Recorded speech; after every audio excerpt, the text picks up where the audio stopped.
Hi ನಮಸ್ಕಾರ, welcome to my YouTube channel.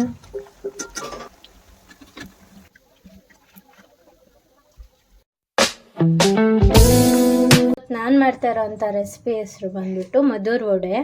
ಅದಕ್ಕೆ ಬೇಕಾಗಿರೋವಂಥ ಸಾಮಗ್ರಿಗಳು: ಈರುಳ್ಳಿ, ಮೆಣಸಿನ್ಕಾಯಿ, ಸಾಂಬಾರು ಸೊಪ್ಪು, ಕರಿಬೇವು, ಶುಂಠಿ. ಕರಿಬೇವಲ್ಲಿ ಜೀವಾಳನೇ ಇಲ್ಲ, ಸ್ವಲ್ಪ ಅಡ್ಜಸ್ಟ್ ಮಾಡ್ಕೊಂಬಿಡಿ. ಇದು ರವೆ, ಇದು ಮೈದಾ, ಅಕ್ಕಿ ಹಸಿಟ್ಟು, ಇದು ಬಿಳಿ ಎಳ್ಳು. ಇದೊಂದು ಸ್ವಲ್ಪ ರೋಸ್ಟ್ ಮಾಡಿ ಇಟ್ಕೊಂಡಿರೋವಂಥ ಬಿಳಿ ಎಳ್ಳು.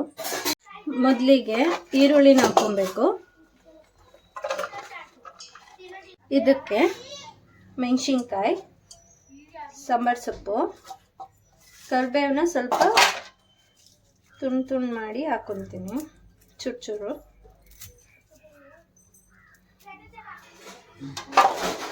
ಮತ್ತು ಸ್ವಲ್ಪ ಶುಂಠಿ.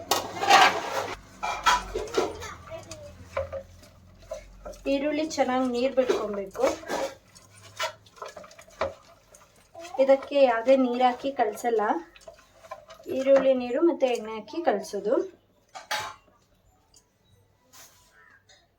ಸ್ವಲ್ಪ ಉಪ್ಪು, ರುಚಿಗೆ ತಕ್ಕಷ್ಟು,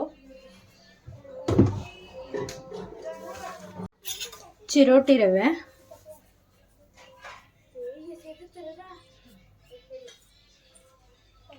ಚಿರೋಟಿ ರವೆ ಜಾಸ್ತಿ ಪ್ರಮಾಣದಲ್ಲಿರಬೇಕು. ಅಕ್ಕಿ ಹಸಿಟ್ಟು ಮತ್ತು ಮೈದಾ ಹಸಿಟ್ಟು ಸಣ್ಣ ಪ್ರಮಾಣದಲ್ಲಿ, ಅಂದರೆ ಹೆಚ್ಚು ಕಡಿಮೆ ಒಂದು 5 ಸ್ಪೂನಷ್ಟು ಚಿರೋಟಿ ರವೆ ಹಾಕ್ಕೊಂಡ್ರೆ, ಮೈದಾ ಹಸಿಟ್ಟು ಮತ್ತು ಅಕ್ಕಿ ಹಸಿಟ್ಟನ್ನ ಒಂದು 2 ಸ್ಪೂನ್ ಅಥವಾ 1.5 ಸ್ಪೂನ್ ಅಷ್ಟು ಹಾಕ್ಕೊಬೇಕಷ್ಟೇ.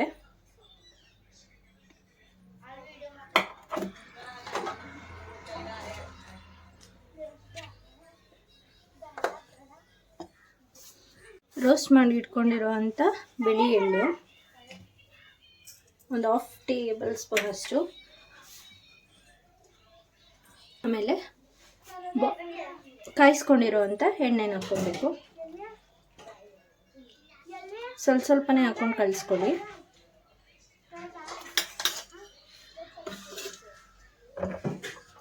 ಈರುಳ್ಳಿ ನೀರು ಬಿಟ್ಕೊಂಡಿರುತ್ತೆ ಅಲ್ವಾ, ಮತ್ತು ಎಣ್ಣೆ ಹಾಕಿರ್ತೀವಿ, ನೀರಿನ ಅವಶ್ಯಕತೆ ಏನಿಲ್ಲ.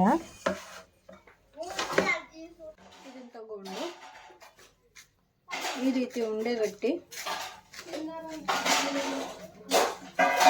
ಇಟ್ಕೋಬೇಕು.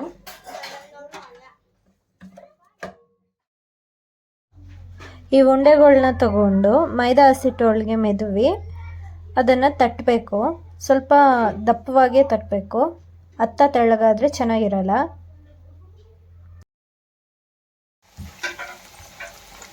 ಯಾವುದೇ ಪದಾರ್ಥ ಕ್ರಿಸ್ಪಿಯಾಗಿ ಬರಬೇಕು ಅಂದರೆ ಒಲೆನ ಸ್ವಲ್ಪ ಲೋ ಫ್ಲೇಮಲ್ಲಿಟ್ಟು ಬೇಯಿಸಬೇಕು.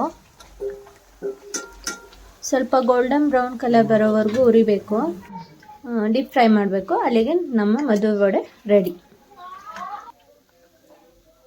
ನನ್ನ ಚಾನಲ್ನ ಯಾರಾದ್ರು ಇದೇ ಮೊದಲು ನೋಡ್ತಿದ್ರೆ ಅಥವಾ ಯಾರಾದ್ರು ಇನ್ನೂ ಸಬ್ಸ್ಕ್ರೈಬ್ ಆಗದೇ ಇರೋರು ನೋಡ್ತಿದ್ರೆ ಪ್ಲೀಸ್ ಸಬ್ಸ್ಕ್ರೈಬ್ ಮಾಡಿ, ಸಪೋರ್ಟ್ ಮಾಡಿ. Thank you.